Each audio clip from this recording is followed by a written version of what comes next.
asistir a esta primera jornada, la jornada de tarde del viernes del sexto Movelec, el sexto Salón del Vehículo Eléctrico de las Islas Canarias, una iniciativa de Infecar y de Las Palmas de Gran Canaria que me parece realmente magnífica, porque bueno, cuando empezaron hace 6 años los coches eléctricos estaban comenzando a romper el cascarón. Ahora mismo se ha convertido en algo que es totalmente cotidiano y creo que están empezando a coger la ola de convertirse en una tecnología no simplemente de primeros early adopters o de gente fascinada con la tecnología, sino de gente que realmente está encontrando en el vehículo eléctrico una solución a sus problemas de movilidad. Y en esta mesa redonda, en la mesa redonda de esta tarde, vamos a afrontar precisamente una cuestión de movilidad y específicamente una cuestión de movilidad en áreas urbanas. De hecho, se titula La movilidad urbana del futuro, ¿hacia dónde vamos? Para abordar este tema, vamos a tener con nosotros a 4 ponentes extremadamente distinguidos y sobre todo extremadamente especialistas, tanto en, por supuesto, movilidad eléctrica como en movilidad en general, como en proyección de la movilidad dentro de las ciudades, porque proyectar y mejorar la movilidad en una ciudad obviamente no es algo que se pueda hacer de hoy para mañana, sino que es una cuestión que tiene que ajustarse cuidadosamente para que la trayectoria sea correcta. Es un poco como intentar aterrizar un avión muy grande en una pista relativamente pequeña, ¿no? Tienes que asegurarte de que vaya en la dirección correcta. Voy a presentarlos brevemente, aunque a continuación ellos se van a presentar de forma un poquito más amplia y nos van a hacer una primera toma de contacto con cómo ven la movilidad del futuro en entornos urbanos. Voy a comenzar por Reyes Montiel. Reyes es licenciada en Ciencias de la Información y Periodismo, además de tener un máster en Gestión Pública, y actualmente está desarrollando tareas de asesoría en políticas públicas y además fue entre 2017 y 2019 jefa de Gabinete de Medio Ambiente y Sostenibilidad del Ayuntamiento de Madrid. Madrid es una ciudad con un montón de habitantes y que seguro que plantea todos los problemas imaginables en cuanto a movilidad. Nuestro segundo ponente es Heriberto Dávila, nacido en Teror, aunque ha desarrollado prácticamente toda su vida profesional y personal aquí en Las Palmas, licenciado en Geografía e Historia, director general de Movilidad y asesor técnico del Ayuntamiento de Las Palmas de Gran Canaria entre 2016 y 2021 y actualmente jefe de gabinete de la Alcaldía de Telde. Muchísimas gracias por estar aquí con nosotros. Voy a presentaros al tercer ponente, Manuel Sánchez. Manuel es licenciado en Ciencias Económicas y máster por el Instituto de Empresa en Automoción. Actualmente es miembro del Comité Ejecutivo de la Cámara de Comercio de Gran Canaria, miembro de la Junta Directiva de Gambam, presidente de Faconauto Canarias, presidente de la Asociación de Concesionarios Europea de Citroën IDS, Chief Executive Officer de Retail Development en Domingo Alonso Group y algunas otras cosas que no estoy mencionando porque si no nos eternizaríamos, pero creo que ha servido esta pincelada para hacernos una idea de que eres cosas. Y finalmente, Mikel Aguirre Gaviria, presidente de la Asociación de Usuarios de Vehículos Eléctricos, es mi presidente, porque yo soy Álvaro Sauras, responsable de comunicación de la AURE, aunque como moderador mi misión es ser totalmente irrelevante. Y bueno, Mikel ha nacido en Bilbao, y eso significa que es un montón de cosas, claro, porque quien nace en Bilbao pues puede ser lo que le da la gana. Y es licenciado en Físicas, tiene estudios en Ingeniería Industrial, en Informática, un máster en Museología, ha trabajado en la Radio y Televisión Vasca en 5 departamentos diferentes del Gobierno vasco y, como he dicho, actualmente es presidente de AUVE. De manera que, si os parece, vamos a comenzar por Reyes y te paso tanto la palabra como el pasador de diapositivas para que nos des esta primera pincelada, enfoque de cómo ves la movilidad urbana del futuro. Pues muchísimas gracias por la invitación a la organización y muchísimas gracias por vuestra presencia, entre otras cosas porque yo pretendo hablar poco de vehículos eléctricos, porque para eso ya estáis vosotros, y sí hablar desde el punto de vista de la planificación de la movilidad y de la integración casi de los distintos modos de transporte.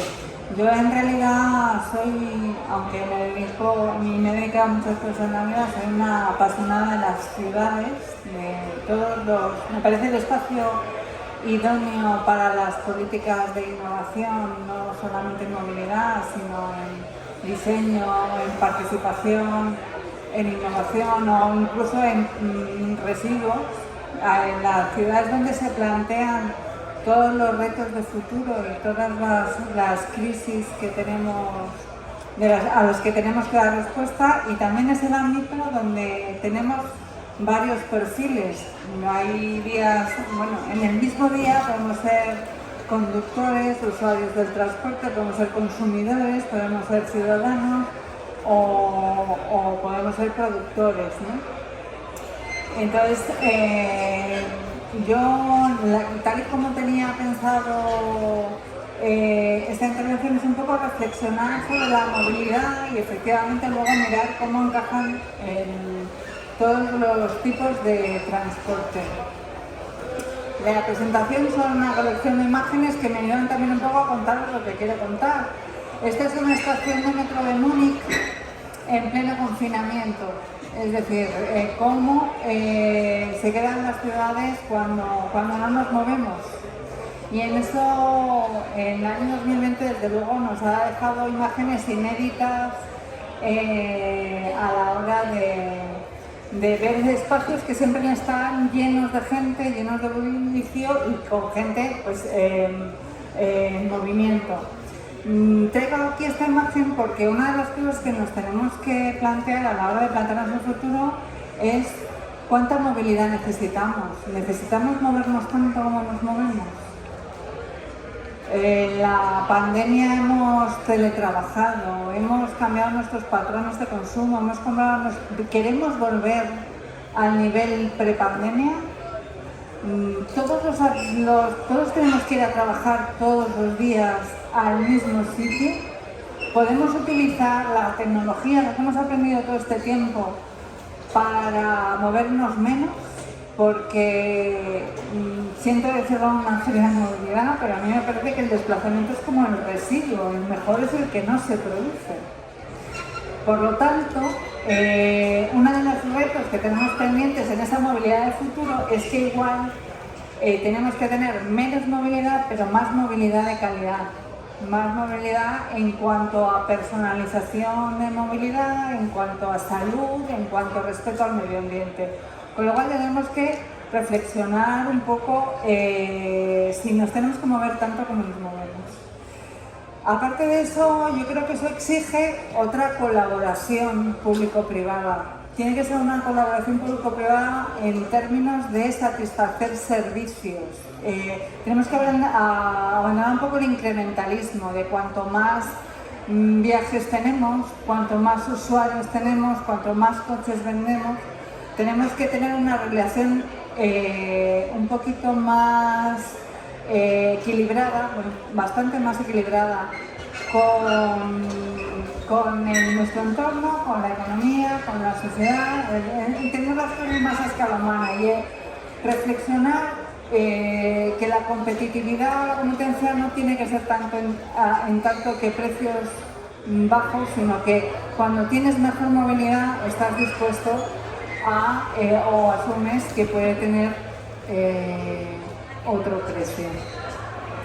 Y también avisar que yo es que, precisamente porque vivo en una ciudad como Madrid, donde el atasco es permanente y donde los niveles de contaminación son bastante elevados, soy una absolutamente fanática del transporte público, soy muy talibán. Creo que el transporte público es quien tiene que ser el protagonista y que los demás medios de transporte tienen que ser complementarios. O sea, priorizar lo colectivo frente a la movilidad individual me parece que en ciudad evidentemente no se puede plantear en todos los sitios igual. No todos los sitios tienen las mismas necesidades de movilidad, ni todas las personas, aunque vivan en el mismo sitio, tienen las mismas necesidades de movilidad, pero me parece que la priorización del transporte público es fundamental y además me parece que es una cuestión que hay algunas veces que cuando se plantean el tema de las restricciones, parece que se va en contra de la libertad. En Madrid estamos muy acostumbrados a este debate, estamos henchidos de libertad y por lo tanto de contaminación, porque parece que se confunde el derecho a la movilidad con el derecho a ir en tu coche o la libertad de ir en tu coche. Yo creo que todos estos, la movilidad sostenible es una cuestión ideológica, es una cuestión casi de sentido común, de salud y de esto, priorizar al colectivo frente al individuo, ¿no? Otra cosa que me gustaría señalar con el tema de la movilidad es que es un proceso social. Hay mucha tecnología, pero debemos empezar a hablar, cuando hablamos de movilidad o de cosas que se pueden hacer en la ciudad con respecto a la movilidad, tenemos que hablar más de personas que de cacharros o de infraestructuras, porque al final son las que lo usan. Y al final, en un proceso, incluso tecnológico, uno cuando lo implanta tiene que tener aliados y los tiene que trabajar. Entonces, a mí me parece muy importante que en todas estas políticas sectoriales lo primero que tienes que plantear es qué clima quieres conseguir, hay que tener cuantos más aliados posibles y trabajar los problemas con esos aliados, no enfrentarte a ellos. Esto es un proceso que evidentemente no nos dio tiempo a terminar de implantar, pero que iba muy bien. Y es que una de las consecuencias no solamente de la implantación de Madrid Central, sino de la regulación del aparcamiento, es que en las zonas, lo que se llamaba el efecto frontera, en las zonas del perímetro de la M30, la M30 es un anillo dentro de Madrid, pues la gente dejaba el coche hasta el mismo límite donde no se pagaba, provocando muchísima congestión y muchísimos problemas para el aparcamiento de los residentes. Esto el Madrid Central no incrementó ese efecto, pero sí el aparcamiento de pago sí establece a lo mejor una serie de efectos fronteras dentro de fuera. Entonces intentábamos implantar unas zonas de aparcamiento vecinal en donde los vecinos tuvieran el aparcamiento asegurado como si fueran unos usuarios del servicio de estacionamiento regulado y dejar determinadas zonas para el aparcamiento, digamos, de fuera, de tal manera que sí se fuera modal y que la gente cambiara el coche por llegar a esas zonas en transporte público. Al final, nosotros pensamos que era más interesante hacer primero el proceso social, el proceso de participación, que la implantación de la política. Y la verdad es que sale muy bien, la gente estaba muy contenta.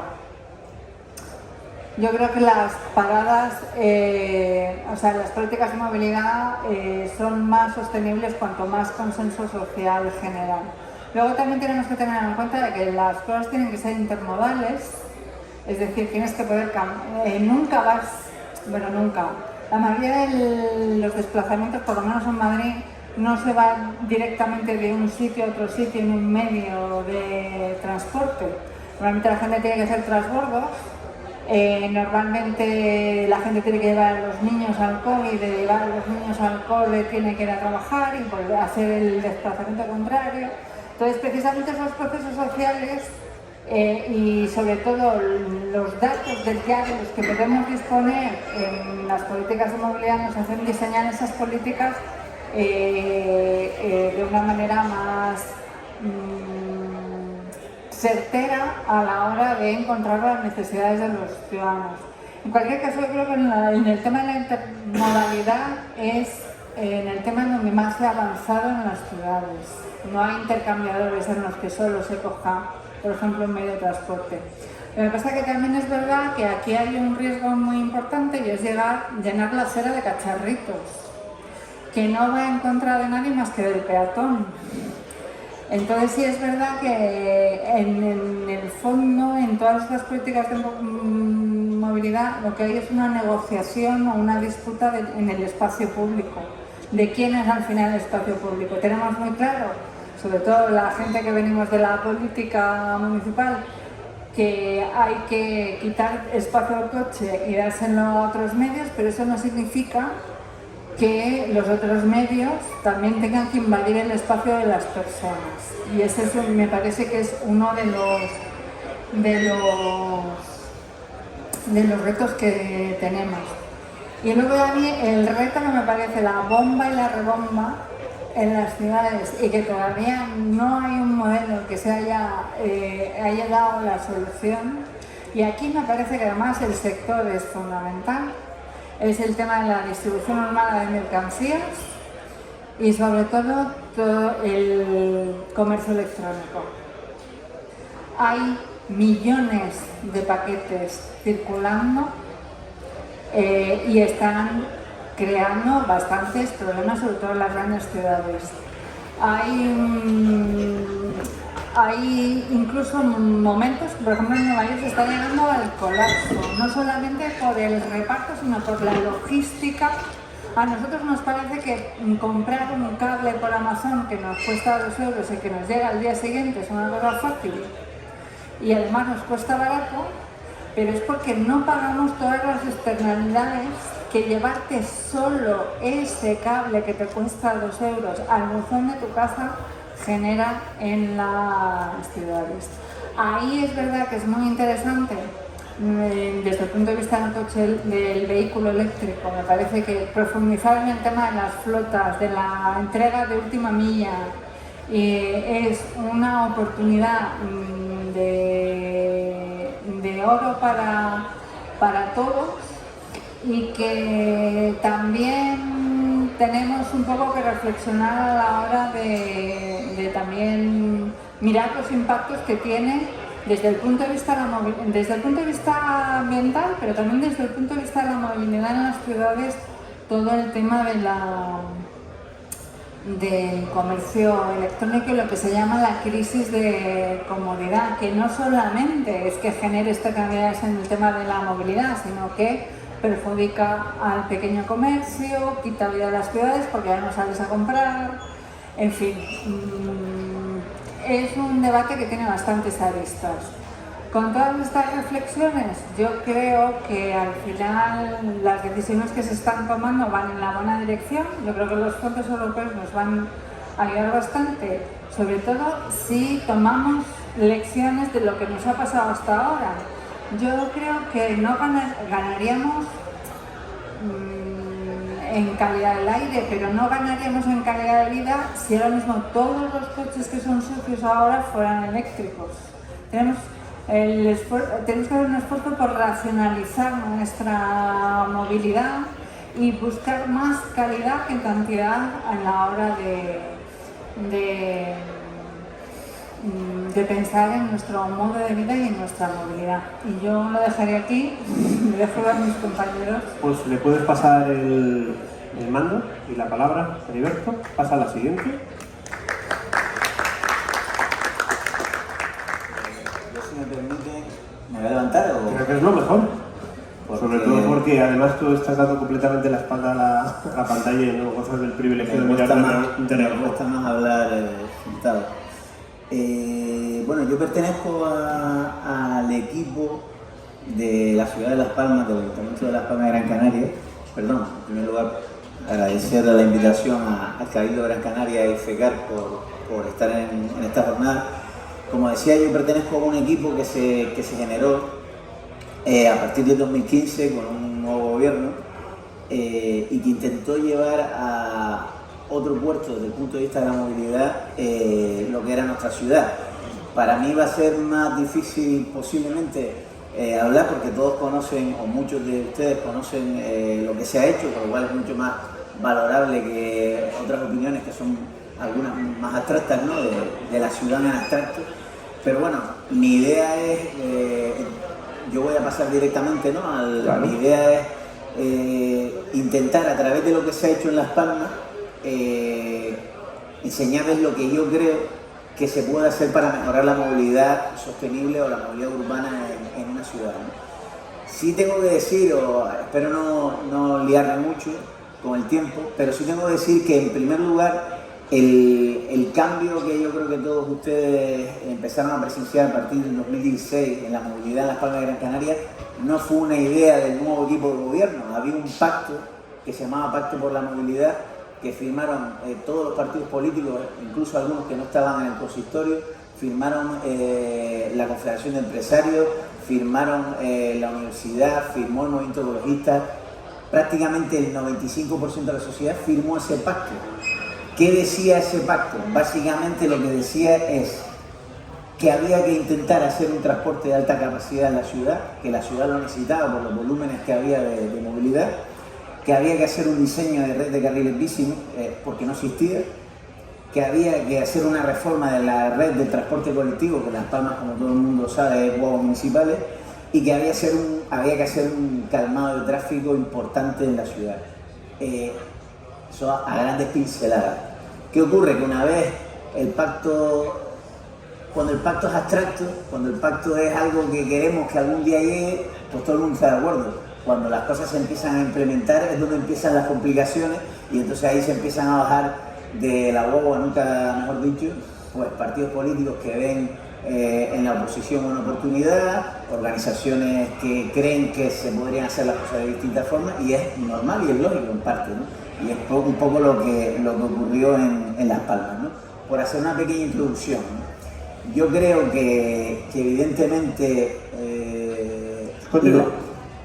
la movilidad sostenible es un cambio de múltiple vía.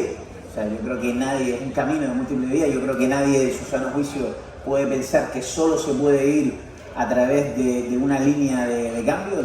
No todo puede estar basado en el transporte colectivo, no todo puede estar basado en el coche eléctrico ni en la bicicleta, ¿no? Habrá que hacer pues distintas cosas a la vez.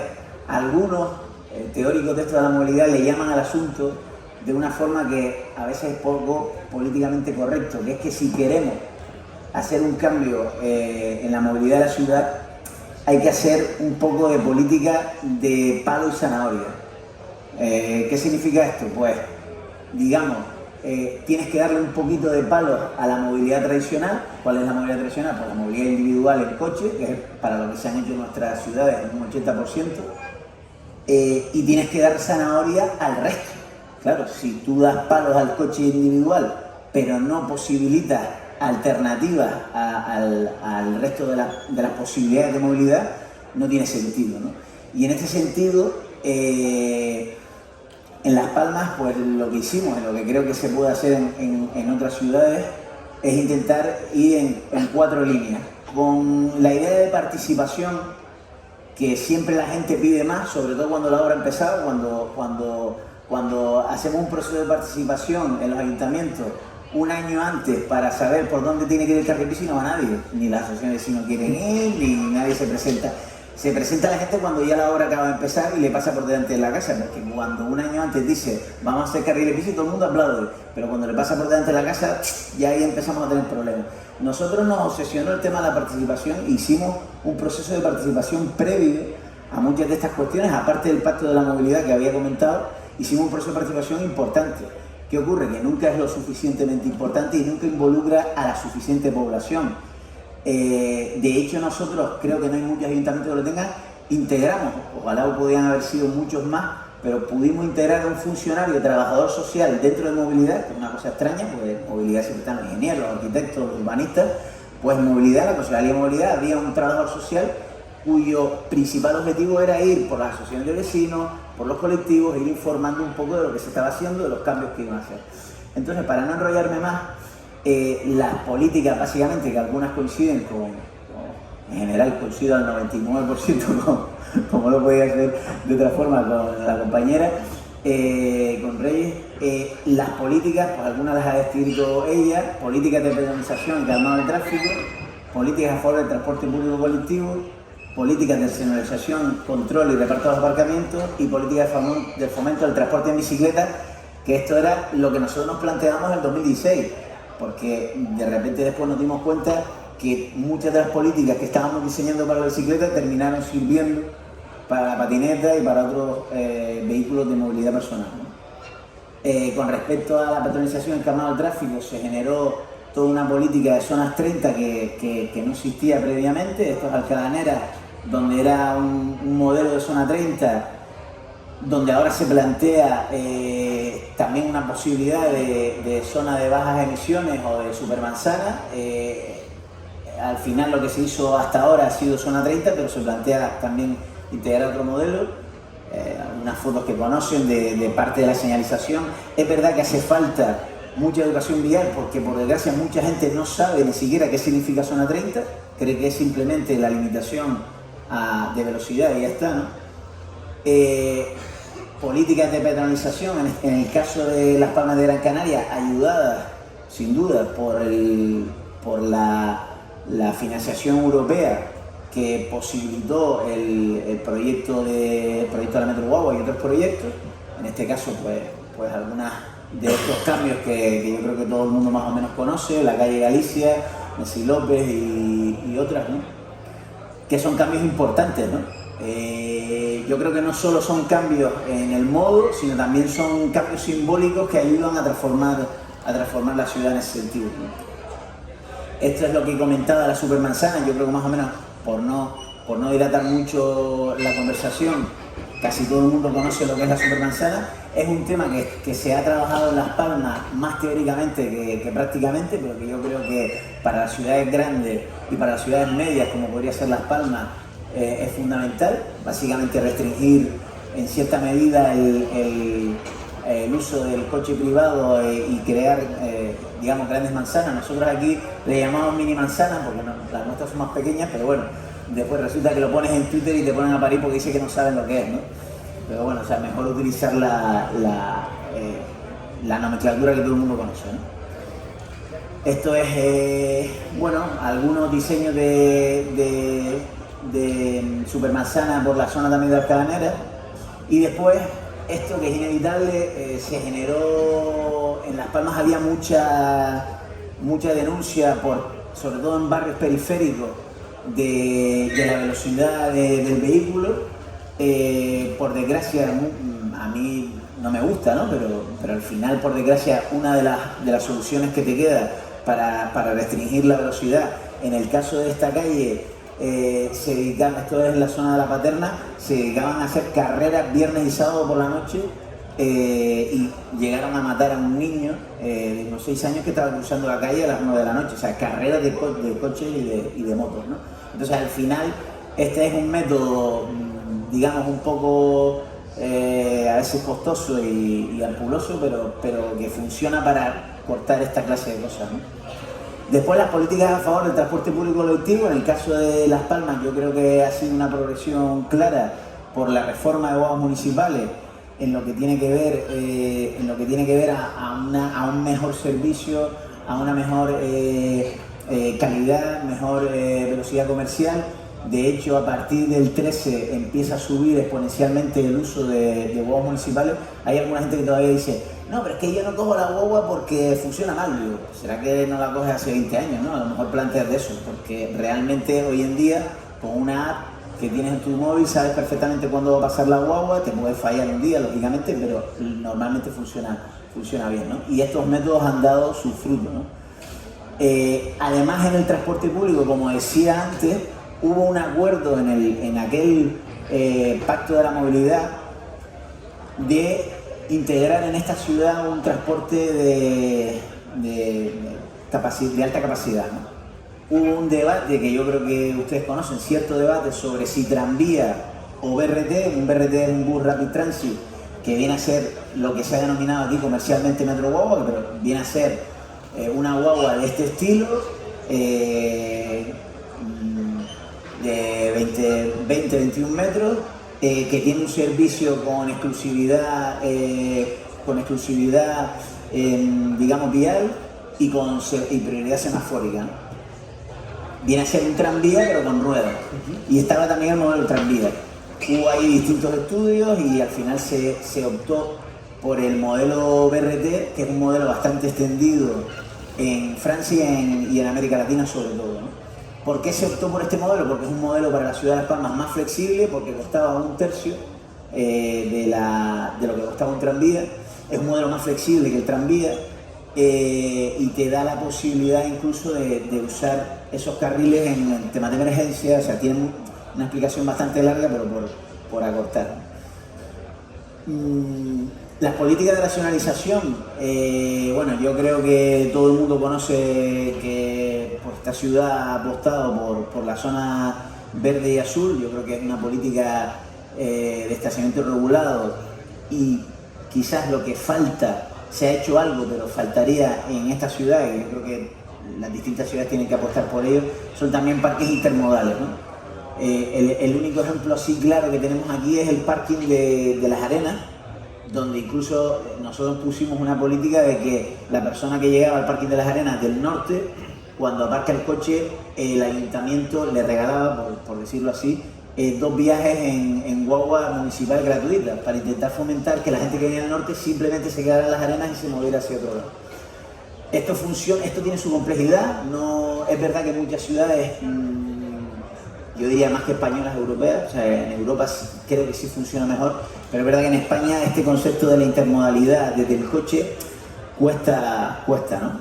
Pero sí es verdad que es un tema que yo creo que en el caso de Las Palmas de Gran Canaria se podría vincular, y de hecho está así planteado, a los parques intermodales con metro guagua. O sea, alguien que venga del sur, aparca en zona sur y coge la metro guagua porque sabe que la metro guagua va a tener un horario y una cadencia pues muy fiable, ¿no? Esa sería un poco la idea, ¿no? El desarrollo de infraestructuras, creo que no, sí. El desarrollo de infraestructuras después pasaría ahora a la política de fomento de los transportes blancos, que en aquel momento hablábamos sobre todo de bici, pero ahora se puede incluir a la patineta, y nosotros hablábamos de que debía ser una red muy funcional, que fuera por vías principales, ¿no? Hay gente que es contraria al carril bici y te dice, bueno, pero si tienen la avenida marítima, ¿no? Tienen la avenida marítima y ya está, con la avenida marítima va, ¿no? Claro, el problema de la avenida marítima es que, como ustedes saben, no tiene capas, no tiene transversalidad para llegar al resto de la ciudad. Entonces, si realmente queremos que sea una alternativa, tienes que ir por las vías principales. Una red que sea bidireccional y reconocible, que genere seguridad, que esto a veces es complicado porque hay gente que no cumple pues, las mismas normas de conducción, pero bueno, yo creo que en general cumple esos criterios, o es lo que tiene que cumplir. Algunas fotos de lo que se ha hecho. Con el tema de los separadores siempre hay polémica. La gente que usa la bici quiere más separadores, la gente que no la usa dice que los separadores son una molestia. Claro, después en el día a día, a la hora de gestionar la ciudad, es complejo. Por ejemplo, los separadores de León y Castillo, que son de la foto de la izquierda, tenemos el hándicap que en León y Castillo hay carnavales, hay cabalgatas de Reyes Magos, hay 20.000 cosas. Tú no puedes poner un separador que sea permanente, tienes que poner un separador que puedes quitar y poner.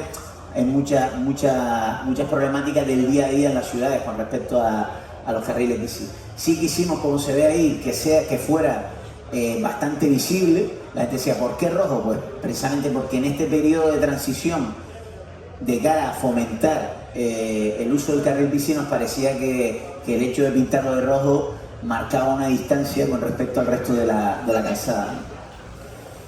Bueno, también, como antes se decía, evidentemente hay que minimizar los recorridos, pero muchas veces no llegamos a darnos cuenta de por ejemplo, el carril bici, lo que ha ayudado a la gente, por ejemplo, con movilidad reducida, con las sillas de ruedas, por ejemplo, ¿no?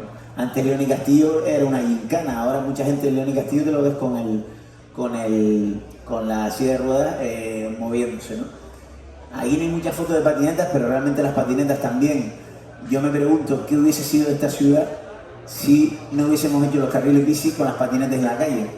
La crítica que hacía antes Reyes, que estoy de acuerdo con ella, del problema muchas veces de artilugios como la patineta eléctrica en la calle, es que si además no tienes infraestructura, pues seamos serios, la patineta, una de dos, o iría por el carril de coche, cosa que no sería lo habitual es que invadiera más todavía la zona peatonal, ¿no? Con lo complicado que es eso, ¿no?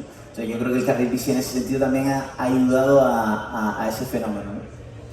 Y bueno, dentro de la política de bicicletas, el sistema público de bicicletas, que yo creo que ha sido un éxito en nuestra ciudad, digo éxito porque, por ejemplo, en otras ciudades tiene unos niveles de vandalismo absolutamente catastróficos, por ejemplo en Londres, que por cierto es la misma empresa, Nextbike, que esta empresa alemana, que ahora la compraron una empresa estadounidense, por cierto, cosas de la globalización, y la ha comprado una empresa de patinetas, Tiger creo que se llama, la empresa de patinetas esta una de las más importantes a nivel mundial, ha comprado Nextbike, y Nextbike nos dice que los niveles de vandalismo en Las Palmas curiosamente están bajo mínimo. Esto lo decimos aquí porque estamos entre amigos, porque si esto lo dice, no lo solemos decir o no se solía decir en la prensa, porque después a ver si hay alguien que se lo toma como un reto, ¿no? de día.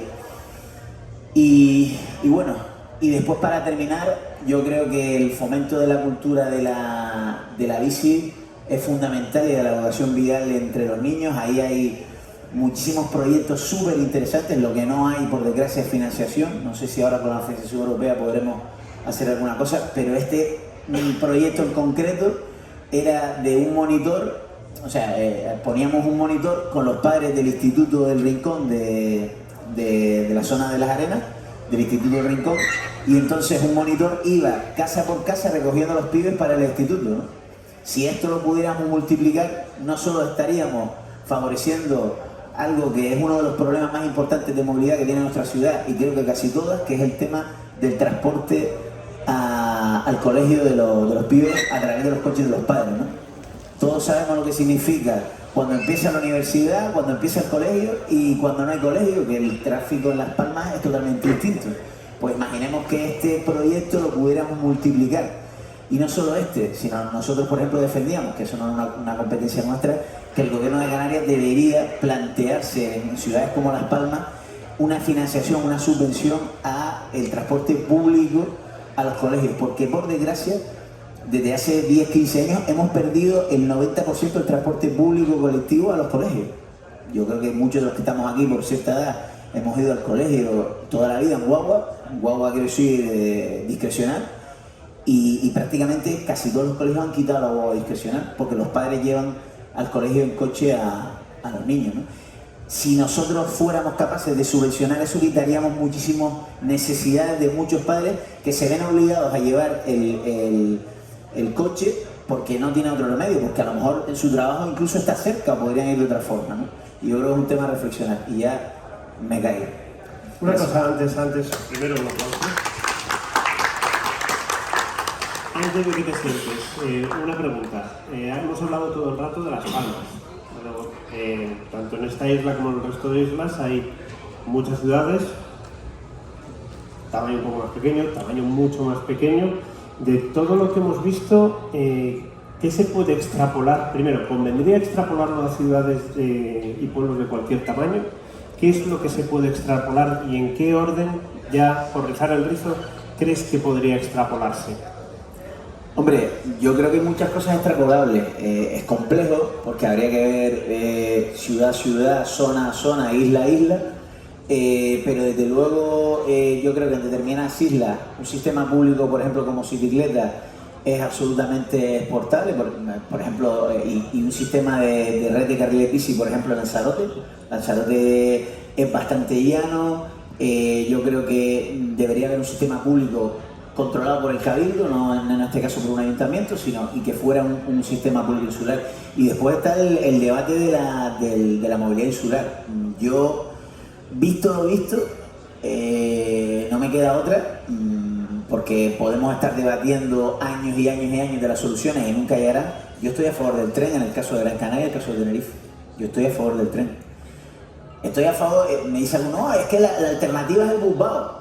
Vale, pero hagámoslo, porque el problema es que llevamos en un debate eterno sobre el busbao y el tren y nunca llega a ninguna de las dos cosas, ¿no? Entonces, yo en el caso de Gran Canaria, que es el que más conozco, creo que el tren es una buena opción, y desde luego ahí habría que implementar todo lo que estábamos hablando de parking intermodal, de otras alternativas que sean intermodales con el tren para llegar a determinados barrios, ¿no? Son cosas exportables. Yo creo que en este caso la cultura de la bici que se está empezando a imponer, se está empezando a poner en marcha en Las Palmas, que es un proceso que no es rápido, que es lento, creo que es exportable a otros sitios. Ahora, hace poco, bueno, creo que ahora se ha anunciado que en breve Cicicleta se exporta a La Laguna, que es una buena noticia. O sea, La Laguna va a tener un sistema público, además gestionado por una empresa de Las Palmas de Gran Canaria. O sea, curioso, ¿no? Que en Tenerife hay una empresa de Las Palmas que lleve un sistema público. Pues, si en La Laguna es exportable, yo creo que es exportable a otras ciudades también. Muchísimas gracias. Gracias. Antes de continuar contigo, Manuel, perdóname que quiera hacer un inciso precisamente por las alusiones, ¿vale? Y quería referirme a ti, no me mires así, no es nada malo. Pero sí tenía 3 preguntas. La primera, te las suelto las 3 de golpe. La primera es que nos explicaras a qué te refieres con externalidades, porque sí creo que es algo bastante importante, pero es posible que el término les haya resultado un poco chocante, externalidades en la distribución urbana de mercancías. La segunda, tú sí has mencionado público colectivo y público individual, pero tú siempre te has referido a transporte público, creo que siempre has querido decir en términos de transporte público colectivo. Y quería preguntarte qué opinas del transporte, la posibilidad del transporte público individual, en qué sentido podría participar alternativas como por ejemplo el car sharing en la ordenación de la movilidad urbana. Y en tercer punto, y si quieres ahora te las recuerdo, cosas que se hayan aprendido en Madrid, que es una ciudad, todos sabemos, bastante grande, con sus ventajas e inconvenientes, que se puedan exportar a lugares un poco menos grandes, porque lo que sí imagino es que en Madrid sí se sentirá cierta envidia del hecho de que en lugares un poquito más compactos se puedan realizar intervenciones urbanísticas como la Supermanzana. No estoy pensando simplemente aquí en Las Palmas, estoy pensando en ciudades como Logroño, etcétera, donde ya han conseguido avances. ¿Qué se puede rescatar de ciudades tan grandes como Madrid para exportarlo aquí, para resolver los problemas que hay aquí? Bueno, pues con respecto a la primera pregunta, que es la de las externalidades, por ejemplo, con la distribución urbana de mercancías, no solamente es en términos de atasco, congestión, me refiero al ruido, a molestias para los vecinos, a interferir la propia movilidad, aunque no haya atasco. Los camiones, las furgonetas tienen que parar y descargar, ¿no? Entonces, cuando me refiero a externalidades, me refiero que no solamente es una cuestión, pues, si se contamina más o menos, o que tiene efectos más allá de la propia movilidad, que tiene efectos económicos, tiene efectos en la salud, tiene efectos en la calidad de vida de los ciudadanos. Y al final es que parece que no somos conscientes. Pues imaginaos en un sitio como Madrid, en el centro, donde es que no se duerme, o sea, hay cosas abiertas de día y de noche.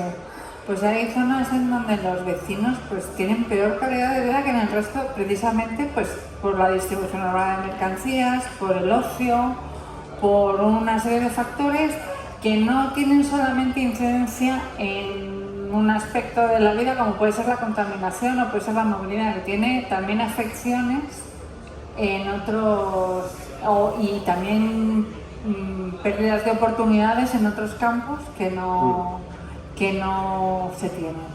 Con respecto al transporte público colectivo, yo es que creo que lo decía también Heriberto antes, es que no hay que elegir uno y otro. Yo, por ejemplo, soy fundamentalmente usar el transporte público colectivo, pues por ejemplo, como la concepción del transporte que tenemos en Madrid, o sea, todo va al centro, para ir al barrio de al lado tienes que ir al centro, y salir otra vez en el barrio donde quieres ir. Pues yo, por ejemplo, también soy usuaria del car sharing, o sea, y además en Madrid el car sharing, la condición es que sea eléctrico. Hay otras ciudades en las que no es eléctrico, ¿no? En Madrid todas las empresas de car sharing son eléctricos.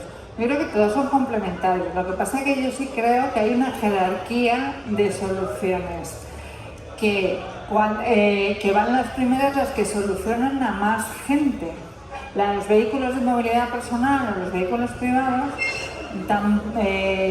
tienen que tener su sitio y estar integrados en un sistema de movilidad, pero por ejemplo las personas mayores normalmente bueno, tienen que estar estupendas para ir, no se atreven ni están para ir en patinete. O sea, quiero decir, creo que hay que poner primero las soluciones que integran a más gente y más perfiles, y luego ya ir descendiendo. Y por ejemplo en Madrid, pues es que yo creo que en casi cualquier parte de la ciudad tienes cercanía, o sea, hay tren, hay metro, hay bici pública, hay patinetes, hay car sharing, es decir, y la realidad de la gente es que vas cambiando todo el día en función de por qué te mueves, de por qué, o sea, qué razón hay detrás de ese desplazamiento, en función de tus necesidades. Yo a lo mejor pues puedo en un día coger el metro, el car sharing, el taxi, simplemente para salir a hacer al centro, ¿no? Pues me puedo ir en metro, me puedo venir en taxi, me puedo venir en car sharing, ¿no? Ahí, no es, cuando yo digo que priorizo lo colectivo, creo que es lo que mejor el cuidado tiene que estar, porque es lo de todos. Y después, pues todo lo que complemente esa oferta es absolutamente bienvenido. No sé con quién comentaba antes, por ejemplo en Madrid el car sharing no ha pagado nunca aparcamiento, precisamente porque queríamos que se fomentara ese tipo de transporte. Quiero decir que para mí está claro que tiene que haber una jerarquía. Y luego, ¿qué se puede aprender de Madrid?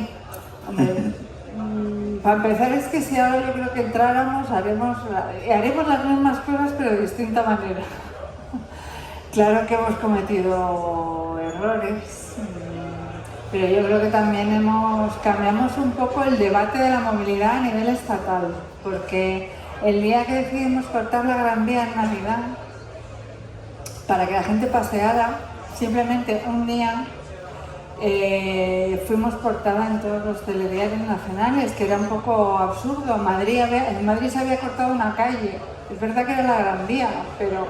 Y ahí empezó todo como una especie de ofensiva ideológica que yo creo que fue muy hábilmente utilizada. Nosotros también estábamos tan ocupados en hacer los cambios que no nos ocupamos del debate todo lo suficientemente, pero yo creo que sí cambiamos un poco el debate sobre la movilidad.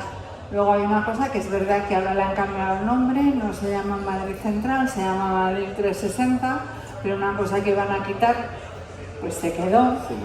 Ahora están municipalizando el sistema de bicicletas con base fija, el Bicimat. Quiero decir, pasaron muchas pelotas, no pasamos los jugadores, pero pasaron muchas pelotas. Y yo creo que por ejemplo a nivel estatal se planteara en la ley de cambio climático la implantación de zonas bajas de emisiones. Madrid tuvo mucho que ver. O sea que, bueno. Muchísimas gracias. Manuel, perdona que haya querido hacer este inciso, por favor, adelante. Intenta hacerlo algo fácil. Muy buenas tardes a todos. Como han dicho, mi nombre es Jorge Sánchez, soy el presidente de Farbanco, de Farbanco Canarias. Lo primero, dar las gracias al FECAR y al Cabildo de Gran Canaria. Y al Cabildo de Gran Canaria no solo por hacer este tipo de eventos, al Cabildo de Gran Canaria hay que dar las gracias por apostar por la movilidad eléctrica, por apostar por un nuevo modelo. Y en eso aquí tenemos a Raúl García Abril, al que su trabajo y su encomienda desde este grupo de gobierno del Cabildo, hay que darle las gracias porque está siendo un protagonista y está haciendo lo que a veces en política se queda en un papel. Raúl, tú lo estás convirtiendo en realidad. Y a los usuarios de vehículos eléctricos le tenemos que dar las gracias, de verdad. Bueno, es un privilegio estar en esta mesa. Reyes, soy un admirador del trabajo, de verdad, con Heriberto, ¿qué decir? Porque nosotros somos los malos de la tele, nosotros somos los que vendemos los coches. Tú escribes sobre lo que nosotros hacemos, pero sabes que en las ciudades somos los malos, somos los que no queremos transporte público. Parece que no somos ciudadanos, cosa que no es cierta. Y compartirlo hoy con Heriberto y con Reyes, para mí a nivel personal es un privilegio, porque estoy con dos personas que han cambiado muchísimo la fisonomía, uno de mi ciudad, al cual estoy eternamente agradecido, y la otra ha dado un paso que quizás las zonas de bajas emisiones, que ahora veremos un poquito, también te lo debemos un poco al trabajo de tu equipo. Miquel, ¿quién es? dos personas aquí, a Germán Giles y a Carmelo Santana, que no puedes tener mejores embajadores, de verdad. Son, estoy seguro, los dos mejores delegados de España. Trato mucho con ellos y son unos cracks. Y bueno, yo he dividido esto de una forma, pues en 4 bloques. Las zonas de bajas emisiones, no podías dejar de hablar de ellas porque tenemos a Reyes aquí y te va a sonar lo que vas a ver, pero a la vez vamos a ver si podemos clonar a algún Heriberto y a alguna Reyes para que esto se solucione. Porque está claro que Heriberto se nos ha ido de la ciudad, se nos ha ido a otra gran ciudad, pero no lo tenemos aquí ya. Y aquí Reyes, pues bueno, pasaron las pelotas y los jugadores. Estuvimos aquí, ¿no? Hablaremos de las regulaciones de los tipos de movilidad, de una cosa muy importante que Faconauto Canarias fue pionero, que es la electroeducación. La electroeducación con un programa llamado Ruta 2035, y cuando lo planteamos nos dijeron que estábamos poco menos que locos, pero es que teníamos la coctelera perfecta para hacerlo. Teníamos una comunicadora de vicepresidenta ejecutiva, que la tenemos aquí, que es Yara de León, de primer nivel. Nosotros la sacamos de ese mundo y la metimos en el mundo del coche, y le metimos el coche en vena, coche, la movilidad, y teníamos luego la necesidad de educar, de poder transmitir todo eso. Que Reyes, que fue protagonista en Ruta, que fue entrevistada, fuimos a Madrid, fue el programa a poderla entrevistar y teníamos que contarlo. Entonces eso lo llamamos electroeducación. Pero todo esto luego hay que llevarlo también a la parte económica, a la realidad económica de nuestra tierra. La realidad económica de nuestra tierra es la que es. Y ahora veremos luego un gráfico que, bueno, que nos va a hacer llevar los pies al suelo. Pero vamos a empezar, como decía, por las zonas de bajas emisiones y las diferentes restricciones. Como pueden ver, no sé si lo pueden ver ahí, la restricción primera que se nos ocurrió fue una cosa de la DGT, que yo sé que algunos están de acuerdo, otros no, es muy polémica. Creo que hay una trampa enorme. Han permitido que coches circulen por el perímetro de Madrid que no tienen que estar circulando, los más híbridos, porque son realmente, le han permitido dar vida a un producto que no cogía las condiciones de lo que perseguía, que son las etiquetas de la DGT. Luego, en zonas de bajas emisiones, bueno, pues de los 150 y tantos municipios, faltan 149 a día de hoy por definir las zonas de bajas emisiones, cómo van a ser. Por eso decía que necesitamos a Heriberto, necesitamos a Reyes, para que nos ayuden, gente como ellos, a definir esto. Estamos en octubre, me atrevo a decir que estamos en 2023. El 1 de enero se activan nuestras zonas de bajas emisiones. Todavía en Canarias están todos esos municipios. Le van a permitir que se los vea Arona, Arrecife, Granadilla Arona, Las Palmas de Gran Canaria, como te llamo de menos, Heriberto, San Bartolomé, San Cristóbal de la Laguna, Santa Cruz de Tenerife, Santa Lucía de Tirajana y Teldo. Todos tienen zonas de bajas emisiones, ninguno ha presentado su plan. Hoy creo que es 7 de octubre de 2022, esto entra el 1 de enero de 2023. Por eso digo que a veces en política hace falta gente, como decía antes de Raúl, que traspasen lo que está en el papel a la realidad. Que no digo que no lo hagan todo, pero hay una gran parte que se están olvidando. Porque esto de las zonas de bajas emisiones, ya hemos visto que el resultado es muy positivo. Entonces, bueno, pues, ¿cómo va a quedar esto? ¿Cómo vamos a ir si a día de hoy, a falta de apenas 2 meses, estamos en esta situación? Y luego ya por último, hay asociaciones de usuarios o personas, o como antes decía Reyes, me ha gustado mucho esa expresión, pasar las pelotas a las personas. Bueno, pues aquí tenemos un claro ejemplo. En Barcelona se creó una zona de bajas emisiones que se consideró lesiva, agresiva, la podemos llamar como queramos, pero que llegó el Tribunal Superior de Justicia de Cataluña y la anuló. No sé si, yo no voy a criticar si lo hizo con buen criterio o con mal criterio, no soy yo quien para juzgar lo que hacen los jueces, para eso ese es el trabajo de ellos. Pero lo que está claro es que este es otro frente abierto, es otra situación que nos encontramos donde, o sea, pues estos señores hacen un trabajo, la ciudadanía, como decía antes Heriberto, el 95% se queda de acuerdo en un trabajo y luego llega una demanda y todo ese trabajo se paraliza. Y claro, lo pongo como ejemplo porque cuando hablamos de zonas de bajas emisiones, de electromovilidad, de movilidad ciudadana, de movilidad urbana, de ciudades, de zonas de 30, de esto que hablamos, de todo lo que nos contaban antes, los dos verdaderos especialistas que son ellos dos.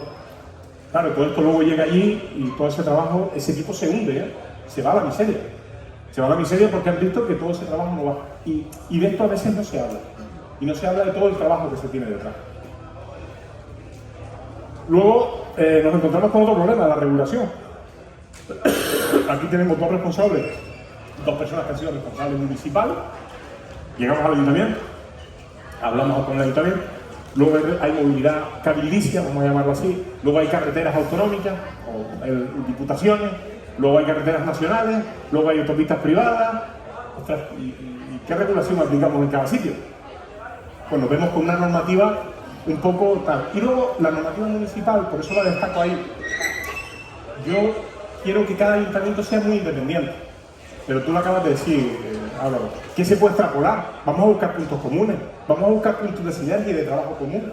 No hagamos que cada uno invente. Vamos a ayudarle. Para mí los más listos del mundo, y se lo confieso, esta es una cosa personal, son los chinos.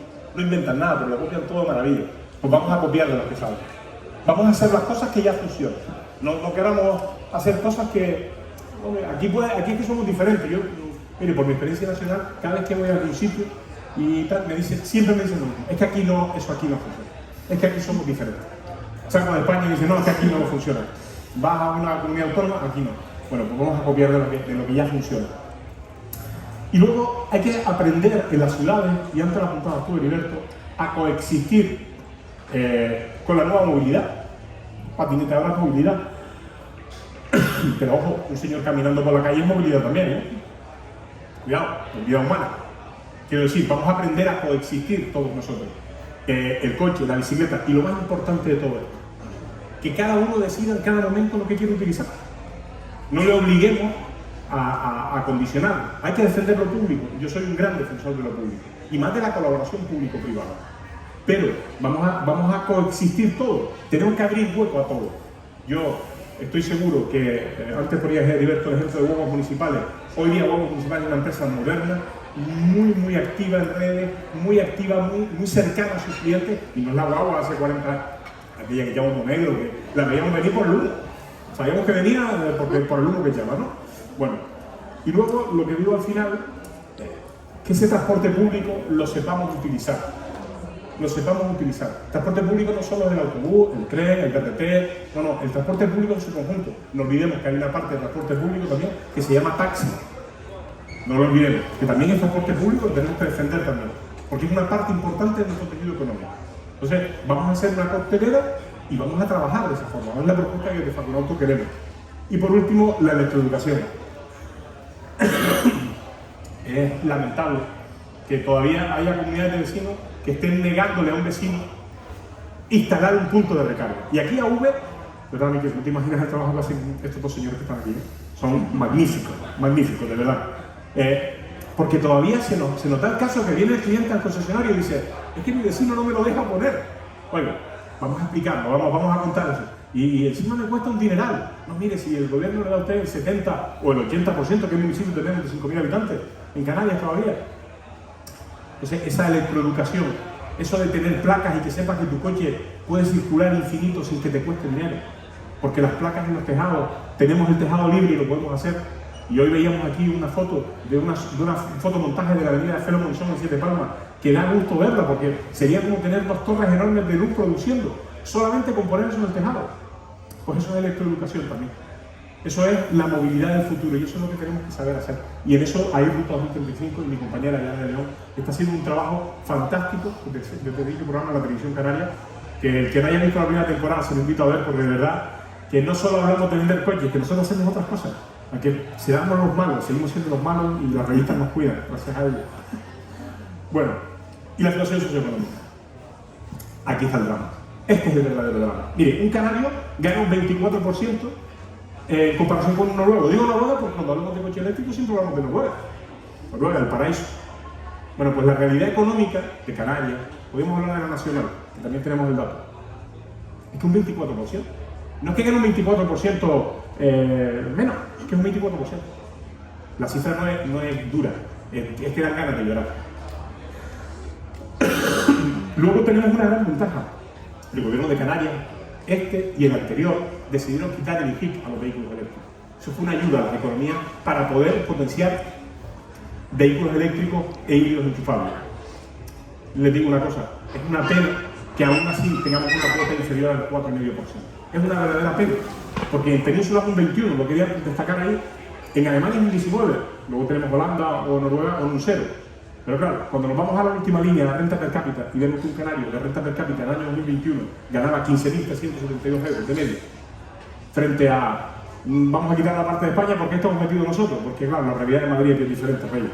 Este es el drama, la verdadera realidad de Canarias cuando hablamos de cambiar la movilidad, de transformar la movilidad. Pero cuando nos vamos a Holanda, nos vamos a Alemania y vemos esa cifra, pues entiende que la situación es bastante dramática en ese sentido. Yo hace 2 semanas tuve la oportunidad en París de asistir al lanzamiento de un vehículo a nivel interno, de un grupo muy importante como el Grupo Stellantis, y me dio un poco de pena. Yo intervenía ahí en uno de los carros que tú decías antes, Álvaro, como presidente del Citroën IDS, era concretamente un Citroën. Y veía un asterisco en el coche. Cuando presentaron lo típico de las presentaciones, ahora estamos acostumbrados también, pusieron un asterisco. Y en el asterisco estaba la bandera española y la italiana.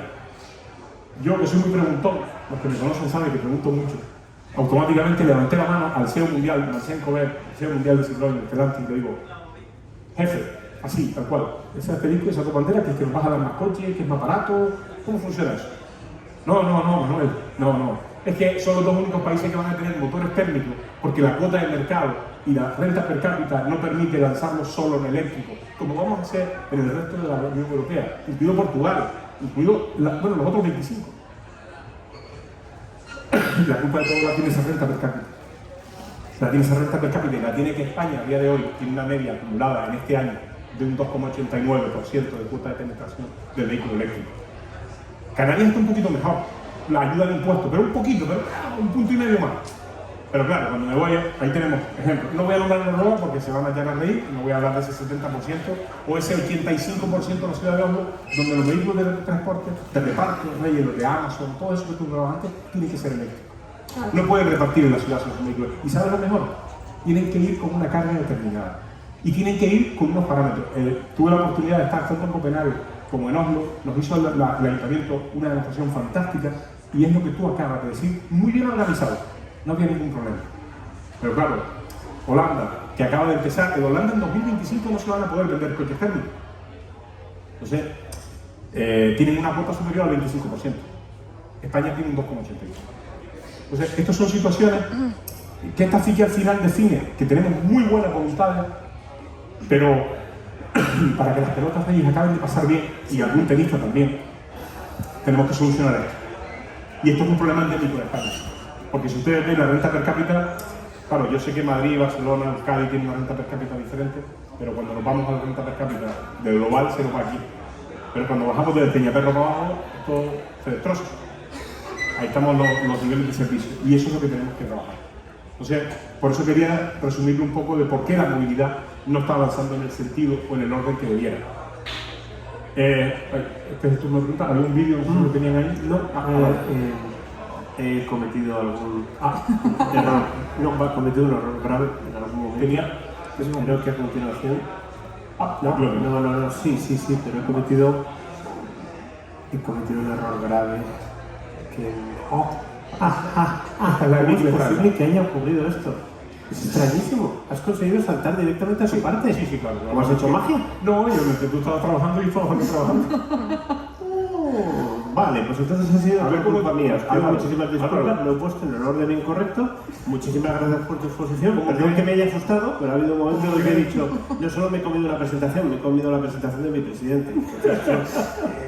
Me ha caído un goterón muy gordo. ¿Cómo quieres que haga todas esas cosas que nombrabas antes si no soy tan rápido?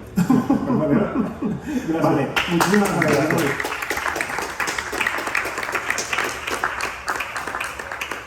No sé si levantarme se me ha llenado el estómago.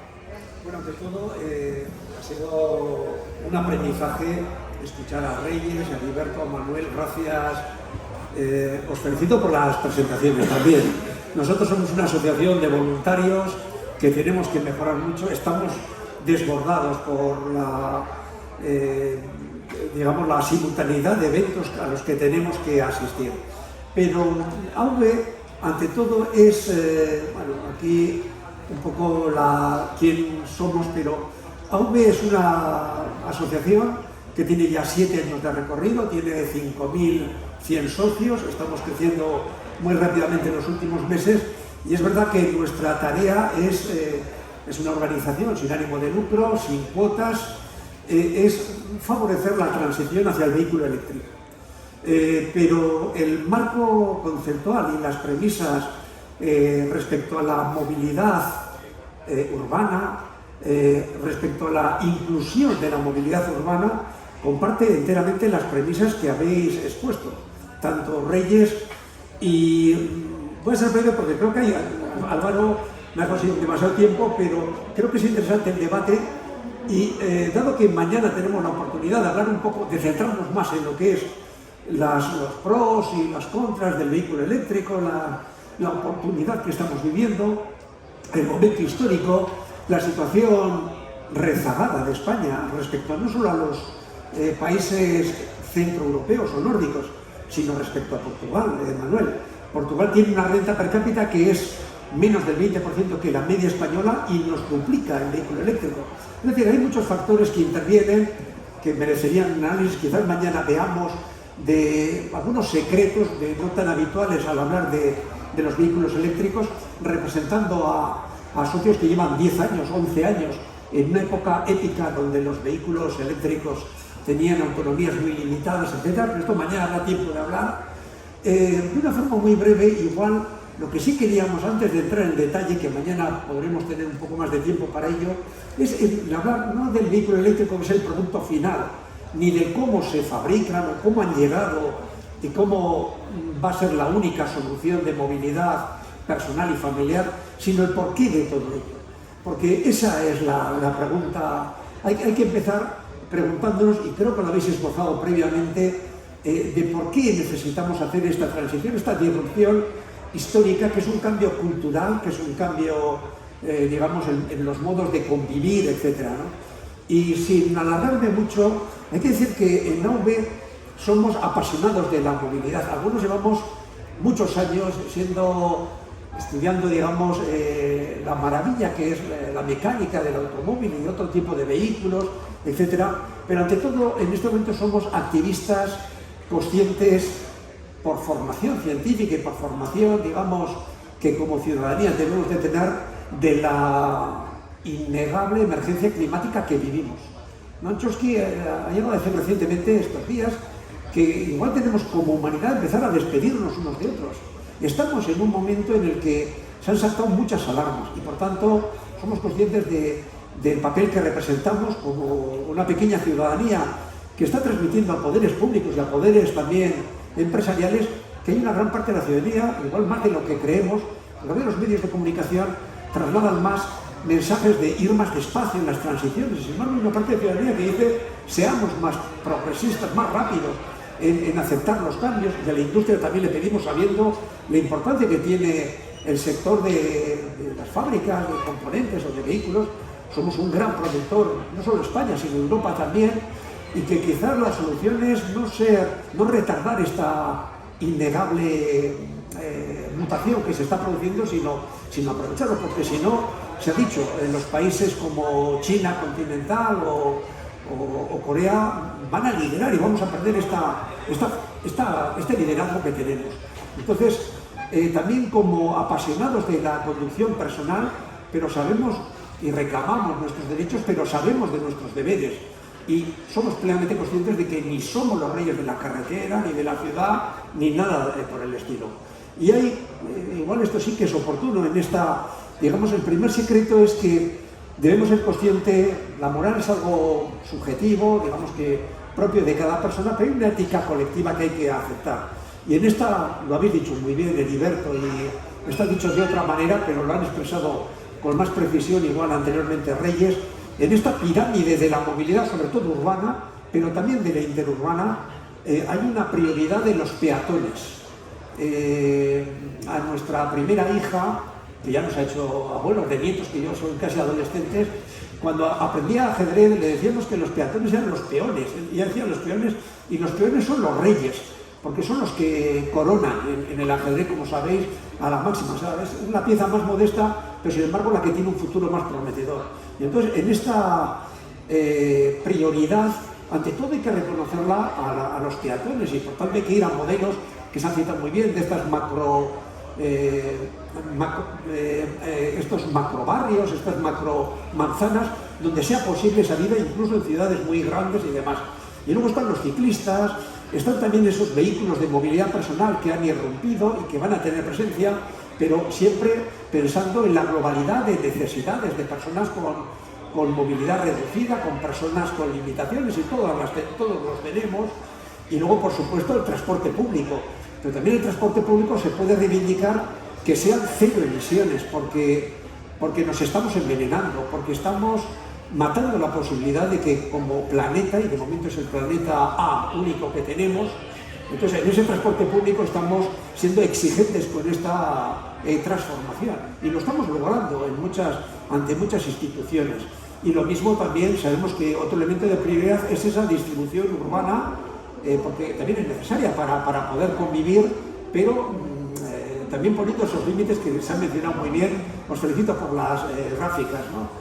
Y luego también se está hablando de esa movilidad compartida. El vehículo al final el que vamos a vivir será eléctrico, no hay alternativas para el transporte personal o familiar, será compartido, será autónomo, ya lo es en un grado más o menos creciente, será actualizado de forma permanente, y los vehículos compartidos tienen una gran parte de, digamos, van a ganar presencia, y serán también, serán por suscripción. Ya la gente más joven está decayendo el número de carnés de conducir, que antes era una prioridad de la juventud. Estamos bajando por primera vez en carnés de conducir porque hay personas de la juventud, sobre todo de grandes ciudades, que no ven ninguna necesidad de tener, ni siquiera para un vehículo compartido, tener un carnet, aparte de, también estamos facilitando este tipo de, que aquí se van a poder probar, de estos carnets a partir de 15 años, que tienen una gran presencia ya en determinadas zonas de nuestro país. Y en último lugar está el transporte particular, que tiene también una razón de ser, porque hay personas que viven en las, digamos, no en las zonas plenamente urbanas, y porque también hay casos en que es necesario. Y ahí es donde también nosotros estamos insistiendo, y es el papel que asumimos de favorecer esta transición hacia vehículos que sean de emisión cero en carbono, que no sean contaminantes. Algún día se escribirá la historia de, como se ha escrito del tabaco, se ha escrito de otros grandes, del amianto, etcétera, lo que están produciendo los vehículos de combustión. Y todo el esfuerzo que ha hecho de tecnología, que nos ha encantado siempre la historia de estos 100 años, aunque el vehículo eléctrico es anterior a los vehículos de combustión, la sofisticación a la que ha habido que llegar, la verdad es que algún día nos parecerá ridícula, con esta inyección de urea, el diésel, con estos catalizadores complejísimos para burlar la legislación. Pero a veces, cuando también en nuestras intervenciones hablamos a potenciales compradores, tratamos de decirles: el primero que respira los óxidos de nitrógeno eres tú mismo, con tu familia. Nosotros nos aterra, no tenemos ansiedad de autonomía, tenemos ansiedad de contaminación, ansiedad de contaminación acústica. Cuando vemos con vecinos que están en el garaje con el motor ya encendido, cargando a los niños para ir al colegio, pues decimos: pero ¿qué estáis haciendo? Porque esto no es que lo es un problema para la humanidad y para el planeta, sino es en primer lugar para ti mismo. Y también como una asociación pequeña pero llamada a crecer, estamos interviniendo ante poderes públicos, también pidiendo, hemos tenido el día, hace muy pocos días, en el Congreso de los Diputados, ante también administraciones autonómicas, etcétera, estamos trasladando que la ciudadanía quiere zonas de bajas emisiones que se apliquen rigurosamente. Estamos pidiendo que también el decreto 19 del año 21 para parkings públicos se aplique inexorablemente el 1 de enero de este próximo año. Y también estamos viendo con preocupación que ya el gobierno, también por la dificultad de hacerlo, porque son procesos complicados que involucran a muchas personas, ya se está hablando de, bueno, vamos a prorrogar, y que se ha extendido que ese régimen sancionador pues no se va a aplicar, y creemos que es un error, porque consideramos, y somos una gran parte de la ciudadanía los que pensamos, que retrasar lo inevitable no conduce más que a una situación donde va a ser más grave que peligren puestos de trabajo, que peligre también la propia salud. Las alergias, no es el momento de hablar aquí, pero que en nuestra infancia, nuestros hijos, hijas, nietas, nietos, todo esto depende de esta combustión, que algún día la veremos como algo a eliminar. Y esta crisis también energética que estamos viviendo, pues nos obligaría a ser exigentes en todo esto. Entonces, básicamente, bueno, hay poco tiempo de hablar, pero Pero bueno, os animamos por último, ahora si me permites, a asociaros a OB. No requiere, queremos que la ciudadanía que esté interesada en favorecer esto, que quiere informarse debidamente, pues pueda asociarse, y es muy fácil de hacerlo, y os invitamos a ayudarnos a trasladar este mensaje. Gracias.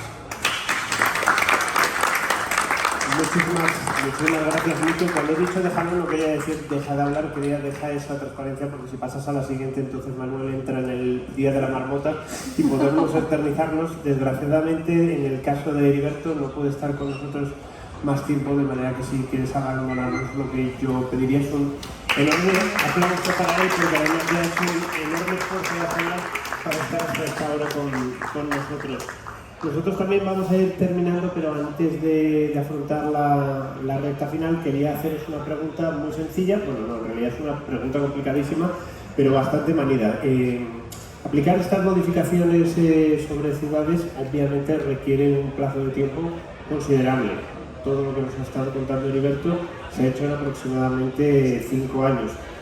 Continuamente se habla del plazo de 2035 para la desaparición de los vehículos con motor de combustión, por lo menos de su venta, etc. ¿Cómo veis las ciudades en el año 2035 o cómo os gustaría verlas? ¿O cuál es vuestra estimación más realista sobre cómo va a proceder la implantación tanto de las políticas como del cambio de costumbres de los compradores de vehículos, como el cambio de costumbres de los usuarios de los vehículos eléctricos, que al fin y al cabo son para los que trabajáis ambos dos, tanto los usuarios de vehículos eléctricos como los usuarios en general, que son los ciudadanos? ¿Cómo veis esto para el año 2035? Comprendo que sacar la bola de cristal, Yo es que pero a cambio podéis soñar. soy incapaz de imaginarme el mundo el año que viene, con todas las cosas que han pasado últimamente. Desde la pandemia para acá no paran de pasarnos cosas, ¿no? Pero yo creo que, bueno, no es que sea optimista, yo es que soy activista. Y entonces creo que hay que empeñarse y hay que seguir.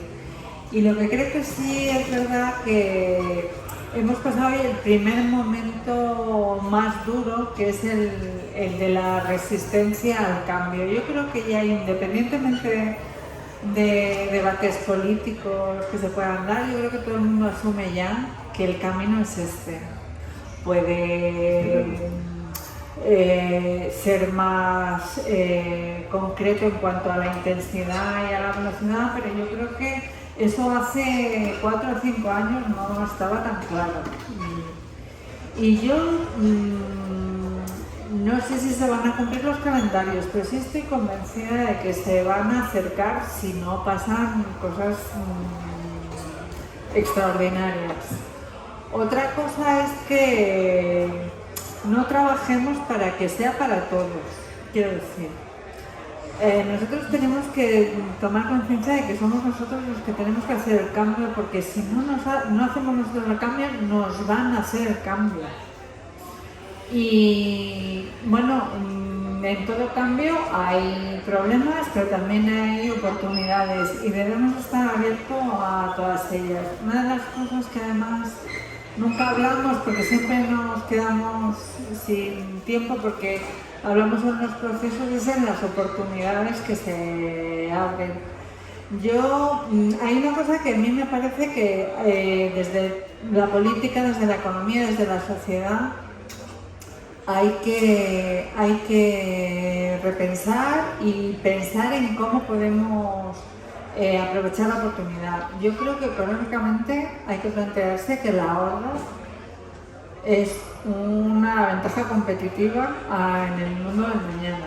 Es decir, que eso que decía al principio de la visión incrementalista de las cosas, que ganas si vendes más coches, que ganas si vendes más cosas, está condenada a desaparecer, y que efectivamente, por ejemplo, en el tema de la energía, quien va a ser realmente competitivo va a ser quien ahorre, no quien gaste. Y eso hay que traducirlo a modelo de negocio, y eso es una de las tareas que tenemos por delante, y sobre todo es que creo que vamos a tener, si somos capaces de aprovechar esas oportunidades, vamos a tener mucha más calidad de vida.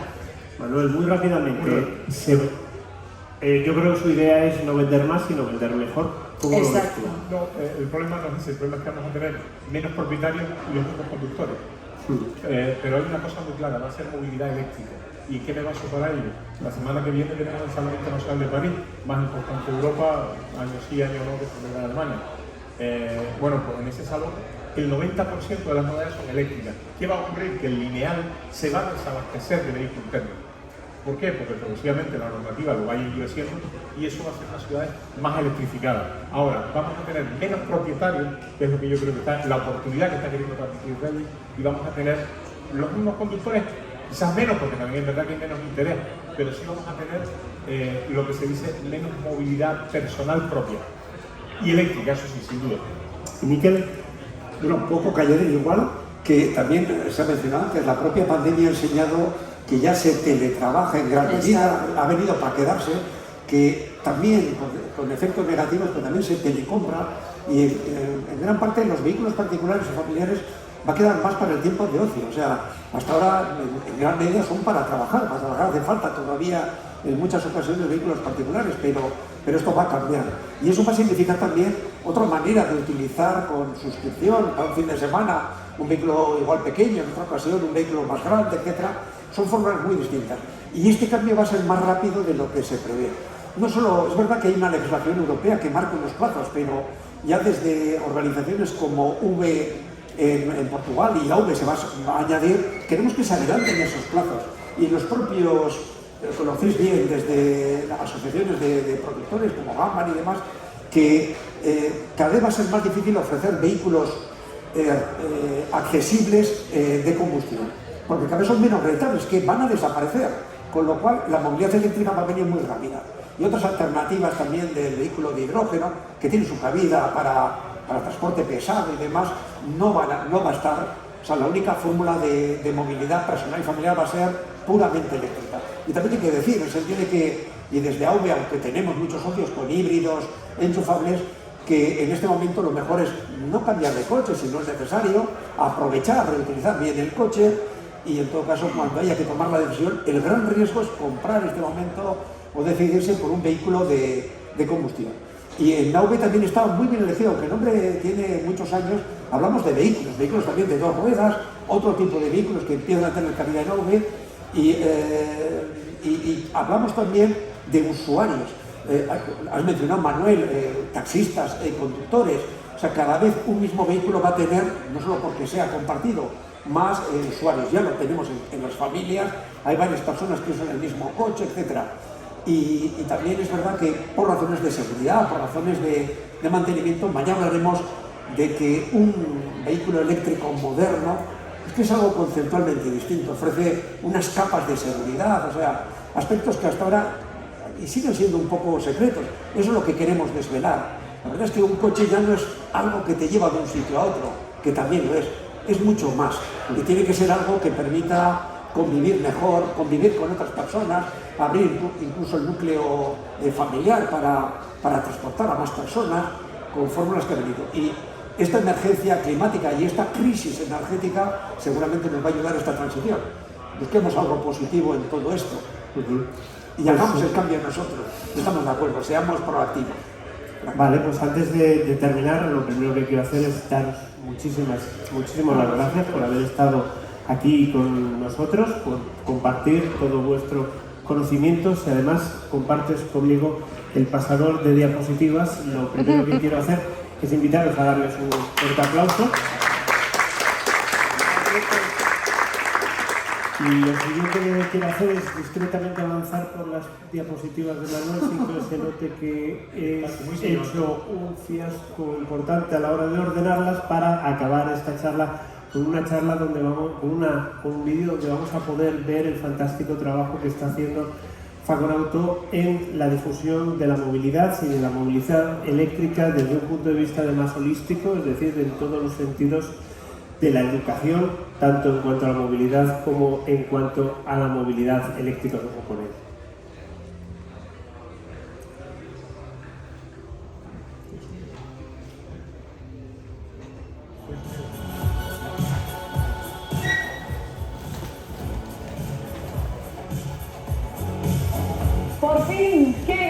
alegría de volver a verles. Hoy comenzamos la segunda temporada de Ruta 2035, ya saben, el programa sobre movilidad sostenible de Televisión Canaria. Nuestro objetivo, comprender y recorrer con ustedes el camino que nos va a llevar a la descarbonización del transporte público y privado y que va a suponer un nuevo modelo de movilidad que también va a transformar nuestro entorno.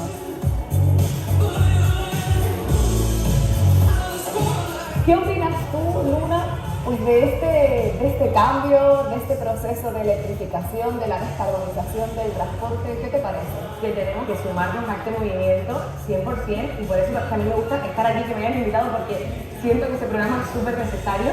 Dentro de nada estoy enchufando el coche.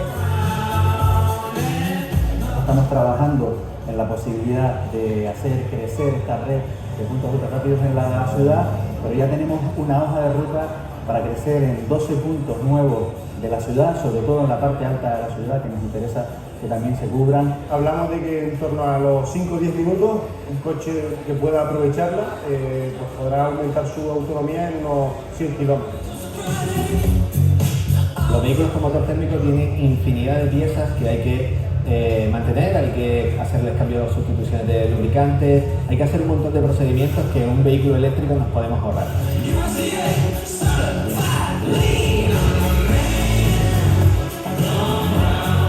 En el caso de Citroën, que ya cuenta con una gama de eléctricos, ¿qué papel, qué importancia van a tener coches como estos, como los híbridos enchufables? Citroën lo ha enfocado pues, a ese tipo de clientes que no es compatible al 100% con un vehículo eléctrico, porque un vehículo eléctrico no cumple sus necesidades al 100%.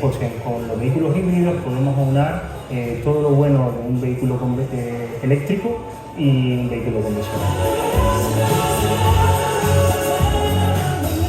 El vehículo eléctrico en Canarias contamina más que un vehículo de combustión. Ese es el titular, pero claro, aquí hay que matizar, ¿no? Para realizar el estudio, evaluamos las emisiones de dióxido de carbono por kilovatio hora generado por isla, teniendo en cuenta el mix energético. Por tanto, la conclusión a la que podemos llegar así, sin profundizar demasiado, es que ese mix energético debería ser distinto al actual, debería tener un mayor porcentaje de energías de origen limpio. Sí, efectivamente.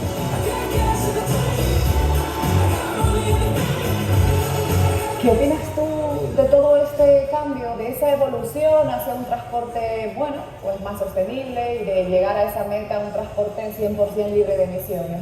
Pienso que es fundamental si queremos también seguir disfrutando de todo lo que tenemos, ¿no? de estas maravillas que tenemos que todos ser un poquito conscientes y creernos que con un poquito que hagamos todos, al final un poquito de todos es mucho, ¿no? Y suma. Tú ya estás dando pasos, Gisela, eres embajadora de Suzuki.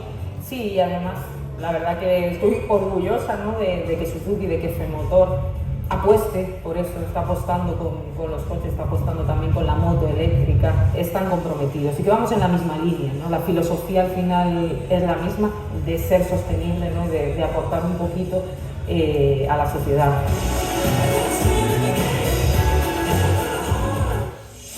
Pero, ¿cuál es la importancia de la microhibridación dentro de la estrategia de la marca de Suzuki? Es fundamental, de hecho fuimos el primer fabricante que trajo coches microhíbridos a España en el 2016 con el Suzuki Baleno.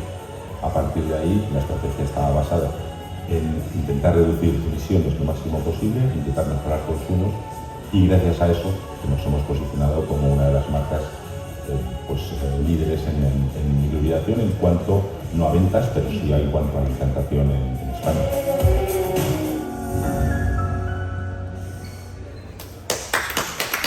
Muchísimas gracias por esta labor de difusión, muchísimas gracias a todos por vuestra atención, muchísimas gracias a Cabildo por la organización de este sexto Movelec. Muy buenas noches. Gracias.